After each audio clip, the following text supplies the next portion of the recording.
사도신경으로 우리의 신앙을 고백합니다. 전능하사 천지를 만드신 하나님 아버지를 내가 믿사오며 그 외아들 우리 주 예수 그리스도를 믿사오니 이는 성령으로 잉태하사 동정녀 마리아에게 나시고 본디오 빌라도에게 고난을 받으사 십자가에 못 박혀 죽으시고 장사한 지 사흘 만에 죽은 자 가운데서 다시 살아나시며 하늘에 오르사 전능하신 하나님 우편에 앉아 계시다가 저리서 산 자와 죽은 자를 심판하러 오시리라. 성령을 믿사오며 거룩한 공예와 성도가 서로 교통하는 것과 죄를 사해 주시는 것과 몸이 다시 사는 것과 영원히 사는 것을 믿사옵나이다. 아멘. 찬송가 268장 찬양하시겠습니다.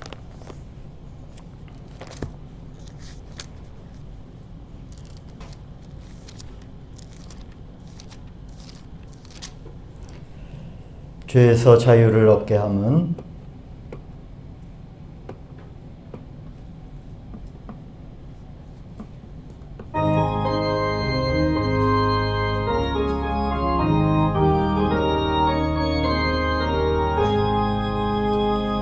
죄에서 자유를 얻게 함은 보혈의 능력 주의 보혈 시험을 이기고 승리하니 참 놀라운 능력이로다. 아멘. 주의 보혈 능력이 또다. 주의 피 믿으오. 주의 보혈 그 어린 양의 매우 귀중한 피로다. 육체의 정욕을 이길 힘은 보혈의 능력 주의 보혈 마음을 얻게 하니 참 놀라운 능력이로다. 아멘. 주의 보혈 능력이 또다. 주의 피 믿으오. 주의 보혈 그 어린 양의 매우 귀중한 피로다. 눈보다 더 이게 맑히는 것 보혈의 능력 주의 보혈 부정한 모든 것 맑히시니 참 놀라운 능력이로다. 주의 보혈 능력이 또다. 주의 피 믿으오. 주의 보혈 그 어린 양의 매우 귀중한 피로다. 구주의 복음을 전할 제목 보혈의 능력 주의 보혈 날마다 나에게 찬송 주니 참 놀라운 능력이로다. 아멘. 주의 보혈 능력이 또다. 주의 피 믿으오. 주의 보혈 그 어린 양의 매우 귀중한 피로다. 주의 보혈 주의 보혈 능력이 또다. 주의 피 믿으오. 주의 보혈 그 어린 양의 매우 귀중한 피로다. 아멘. 자, 오늘 우리가 읽을 하나님의 말씀은 마태복음 19장 23절입니다.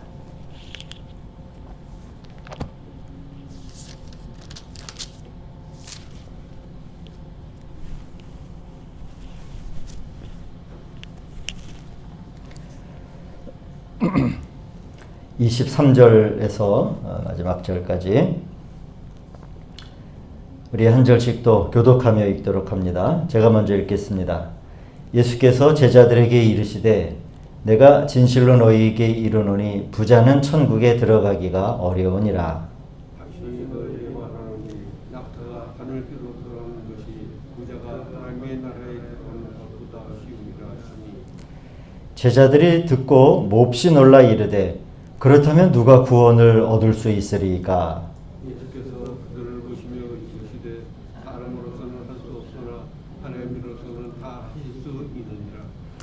이에 베드로가 대답하여 이르되 보소서 우리가 모든 것을 버리고 주를 따라 싸운데 그런즉 우리가 무엇을 얻으리이까?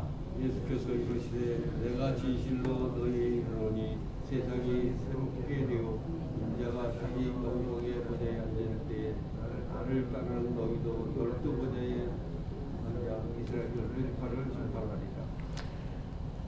또 내 이름을 위하여 집이나 형제나 자매나 부모나 자식이나 전토를 벌인 자마다 여러 배를 받고 또 영생을 상속하리라. 그러나 먼저 된 자로서 나중되고 나중된 자로서 먼저를 자가 아니니라. 아멘.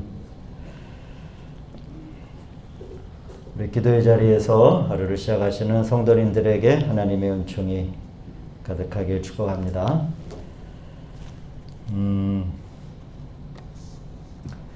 우리가 이제 19장을 시작하면서 1절에서부터 우리 어제 말씀을 보았듯이 22절까지는 우리가 하나님의 나라를 살아가는데 그러니까 천국 백성이 되기 위한 구체적인 이 땅에서의 그런 생활의 그 요구들 또 어떤 요구 조건들을 우리가 보았습니다.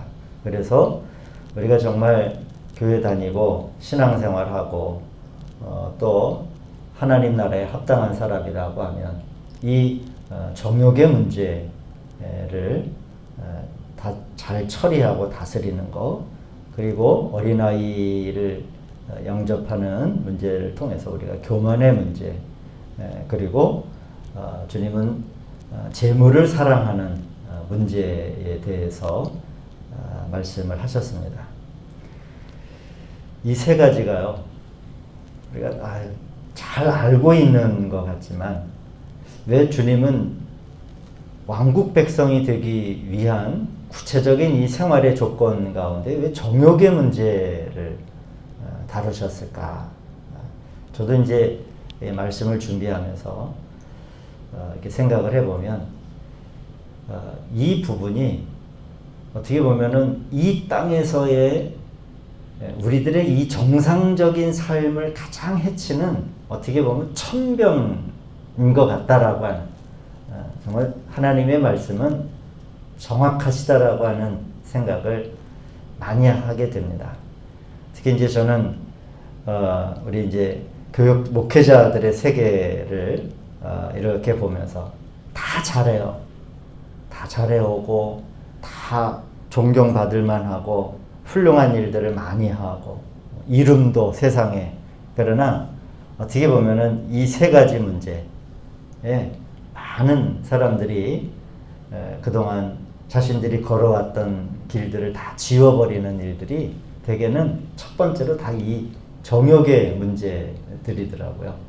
그래서 주님이 우리가 이 세 가지를 우리가 허투루 볼 것이 아니다.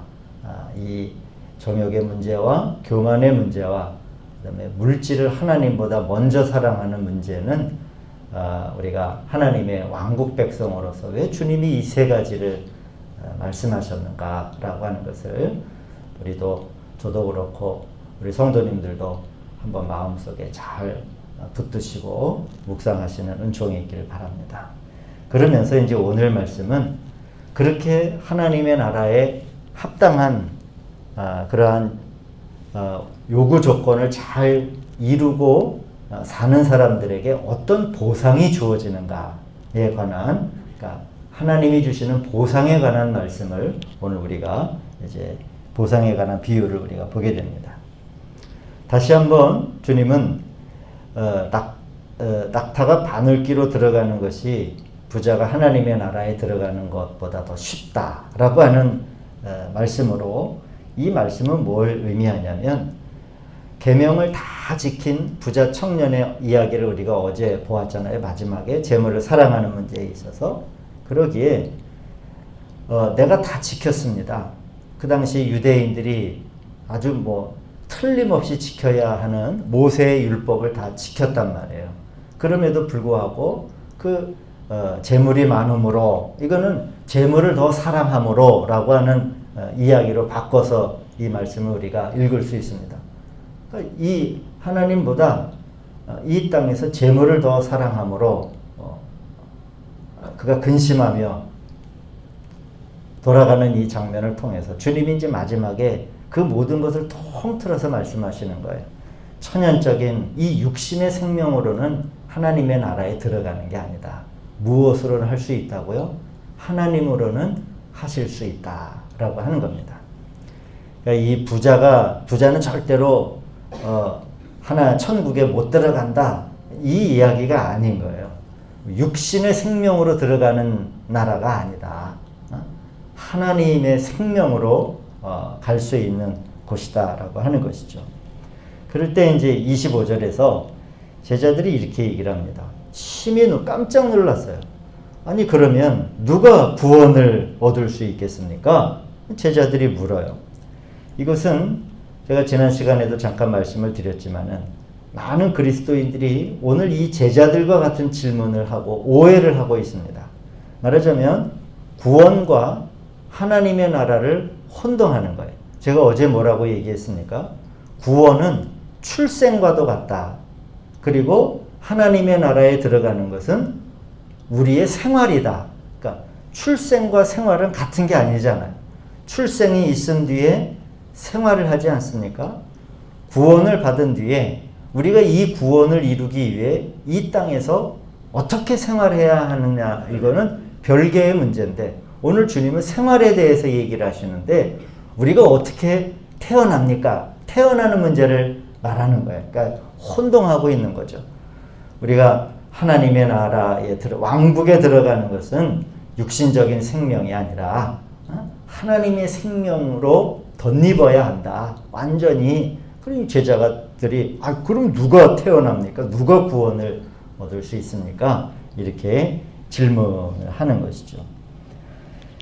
구원을 받으면 자동적으로 왕국에 참여하며 보상이 있는 그러한 등식이 아니라는 거예요. 그래서 만일 그렇다라고 하면 성경에 생활과 의와 실행에 대해서 뭐 얘기를 하겠어요? 그냥 다 구원받으면 말씀이 거기서 그냥 끝나버려야죠. 그러나 바울은 이제 이 생활의 문제가 있기 때문에 바울이 대표적으로 이 생활에 대해서 쓰는 표현이 뭐가 있습니까? 경주. 그 다음에 또 다른 표현이 하나 있어요. 이건 이제 이방인들을 그 헬라의 이방인들을 향하여 이 왕국에 참여하는 문제를 설명하기 위해서 바울이 즐겨 사용하는 표현이 경주. 그다음에 또 하나가 있는데요. 이게 올림픽 같으면 뭐가 또 있을까요? 바울의 표현이 씨름. 이런 거예요. 이렇게 얘기를 하면은 당시에 헬라인들이 금방 알아들었거든요.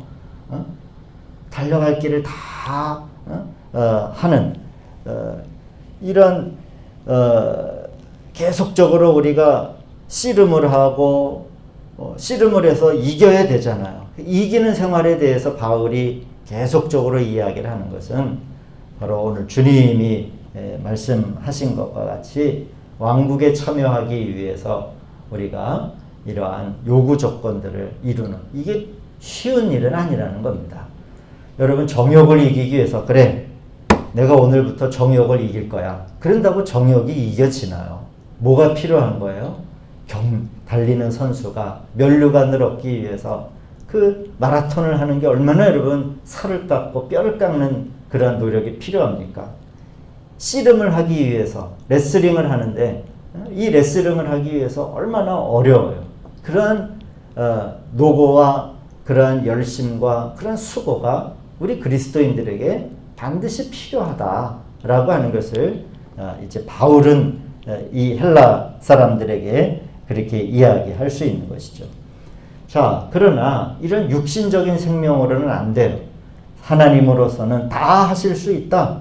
인간의 생명으로는, 육신의 생명으로는 왕국에 참여하는 아무리 노력을 해도 어렵지만은, 그러나 하나님의 거룩한 생명으로는 말하자면 우리 안에 들어오신 그리스도 자신으로서는 할 수 있다, 가능하다라고 하는 것을 이제 말하는 거죠.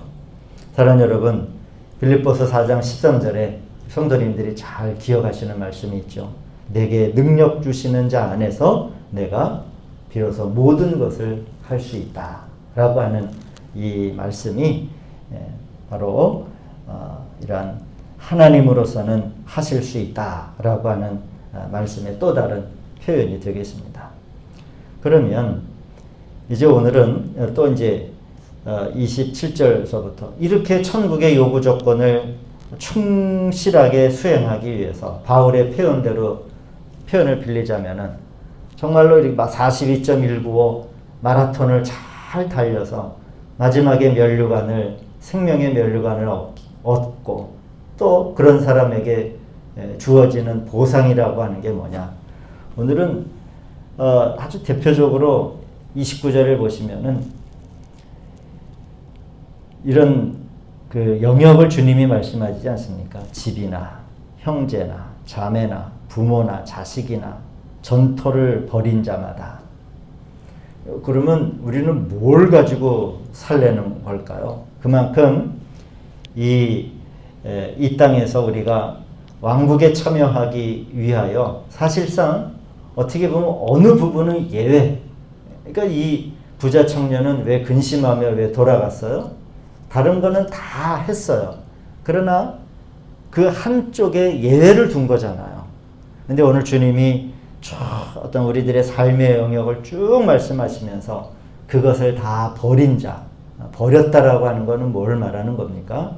그것을 거룩한 생명으로 잘 처리한 사람에게는 이라고 하는 이런 말씀이죠. 보소서 우리가 모든 것을 버리고 주를 쫓았습니다. 27절에서. 그러면 우리가 무엇을 얻으리이까? 이게 역시 베드로다운 질문입니다. 그러면 다른 제자들은 절대로 이렇게 주님께 묻지 못할 것 같아요. 우리가 무엇을 얻겠습니까? 주님. 이거는 베드로가 주님을 막 나무란 것과도 같은 그러한 그러니까 베드로다운 질문이에요. 우리가 무엇을 다 버렸는데 우리 주님을 지금 쫓았는데 우리가 무엇을 얻겠습니까? 그럴 때 주님이 확실하고도 분명하게 그에게 그렇게 요구를 하는 우리가 무슨 보상이 있습니까? 대단히 상업적인 질문이지만은 그러나 사랑의 주님께서는 그러한 베드로의 마음을 아시고 이렇게 대답을 하시죠. 첫째가 뭐냐면 이 땅에서 물질적으로 너희들이 얻게 될 것이다.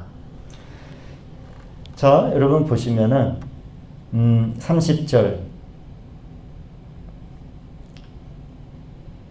먼저 29절이죠. 이제 이 땅에서의 여러 삶의 영역을 그렇게 잘 처리한, 실제로 말하자면 이제 버렸다, 뭐 이런 표현도 뭐 크게 틀린 표현은 아닐 것 같아요.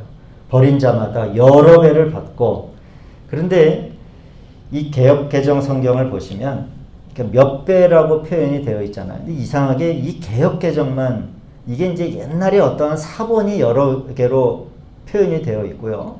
우리가 읽을 수 있는 뭐 새번역이나 공동번역이나 영어 성경 NIV나 KJV나 보시면 여러 배가 아닙니다. 뭐라고 나와 있냐면 명확하게 나와 있는 게 뭐냐면 100배라고 나와 있어요. 근데 개역 개정은 이것을 왜 여러 배로 선택을 해서 번역했는지는 모르겠어요. 이제 다른 번역본은 다 이게 100배로 받을 것이다라고 그렇게 아주 명확하게 이제 되어 있습니다. 100배로 여러 배가 아니라. 정말로 아주 분명하죠. 우리가 정말로 이렇게 29절에서 우리의 삶의 영역을 목적이 어디에 있어요? 이 땅에서가 마지막이 아니라 하나님의 나라에 참여하는 것을 목적으로 이 땅에서 여러 가지 우리들의 삶의 자리를 하나님보다 먼저 사랑하지 않고 그것을 후순위로 두고 하나님을 사랑하는 것을 먼저 살았을 때 100배로 다시 보상받는 은총이, 그런 하나님의 약속이 분명히 있습니다. 그리고 실제로 여러분 우리 그리스도인들의 우리 신앙의 선조들이나 우리 교회사나 또 주변에 많은, 지금도 마찬가지죠. 이 간증들을 보시면 이런 100배의 하나님의 은총들, 또 하나님의 갚아주심의 그런 보상들은 분명하죠. 우리 성도님들도 그런 간증들이 있으실 것이고 이 땅에서 그러한 축복과 100배로 갚아주시는 은총이 우리 성도님들에게도 동일하게 나타날 줄로 믿습니다. 두 번째로 이거는 이 시대의 보상이고, 두 번째는 28절에 이제 좀 바꿔서 말씀을 드리는 순서를, 바로 영생을 상속받을 것이다. 이거는 이제 장차 오는 시대의 보상이에요. 그러니까 주님은 우리가 무엇을 얻겠습니까? 라고 하는 이 베드로의 어떻게 보면 아주 급하고 그러한 속보이는 그런 질문에 잘 대답해 주시는 거예요. 베드로야, 너는 이 땅에서도 그러한 사람들은 100배로 보상을 받고 장차 올 시대에는 영생을 상속받는 거야 라고 이 말씀해 주시는 거죠. 여러분, 천국의 나타남 안에서 거룩한 생명을 누리는 것, 그리고 우리 주 예수 그리스도와 더불어 천년 왕국에서 영원한 생명에 참여하는 것, 이것이 여러분 장차 오는 시대에 우리가 받게 될 보상이죠. 그래서 베드로는 어떻게 보면 우리가 주님 많은 걸 희생했습니다. 배도 버려두고 그물도 버려두고 아버지와 형제들을 버려두고, 베드로는 그걸 자랑하고 싶었던 거예요. 우리가 주님을 지금 이렇게 따르기 위해서 내가 정말 많은 희생을 치렀어요, 주님. 그럴 때 주님이 말씀하시는 건 뭡니까? 너가 버렸다라고 하고 너가 지불했다라고 하는 것이 과연 너가 장차 앞으로 받을 것보다 정말 크겠냐?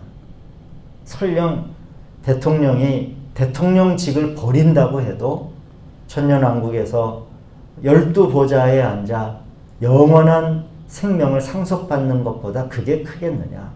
이 오늘 주님의 말씀은 우리가 이 땅에서 사실상 무엇을 지불하든 간에, 무엇을 대가를 지불하든 간에 우리는 대단히 크게 생각하겠죠. 내가 많은 것을 희생했습니다. 내가 많은 것을 대가를 지불했습니다. 그러나 오늘 주님의 말씀은 사실상 우리가 지불하는 것보다 훨씬 더 많은 것을, 비교할 수 없는 것을 받게 될 것이다 라고 하는 것이 오늘 베드로에게, 또 이 시간, 이 새벽에, 이 시간, 이 자리에 있는 저와 여러분들에게 우리 주님이 약속하신 바입니다. 이거는 거래의 문제가 아니라 결국 전적인 하나님의 은혜와 선물의 문제죠. 그러한 이 땅에서의 보상과 장차 올 때의 보상을 약속해 주신 우리 주님의 약속을 잘 마음속에 기억하시고, 또 이 세상에서의 경주를, 그리고 이 세상에서의 씨름을 우리 잘 이겨내시고 또 그 면류관에 도달하시는 우리 저와 여러분 되시기를 주님의 이름으로 축원드립니다. 기도하시겠습니다. 자비로우신 아버지 하나님, 이 새벽에 저희들을 부르시고 잠을 깨우시고 또 기도의 단을 쌓게 하신 것을 감사를 드립니다. 우리가 비록 많은 것을 희생하고 또 대가를 지불하는 것 같지만 우리가 장차 받게 될 것은 그 무엇과도 비교할 수 없는 놀라운 은혜와 선물이요, 또 하나님으로부터 참으로 그 무엇과도 비교할 수 없는 것을 받게 되는 이 원리를 알게 하셨사와, 하나님, 우리가 이 세상을 살아갈 때 우리에게 주어진 경주를 잘 감당하는 그리스도인들이 되게 하여 주시옵소서. 오늘도 기도의 자리에서 하나님, 이 경주를 잘 행하기 위해 우리 주님께 구할 때 또 말씀하시고 또 우리를 채우시는 하나님의 음성을 듣게 하여 주시옵소서. 오늘도 우리와 함께 하시는 주님을 찬양하며 예수님의 이름으로 기도하였습니다. 아멘. 425장 찬양합니다.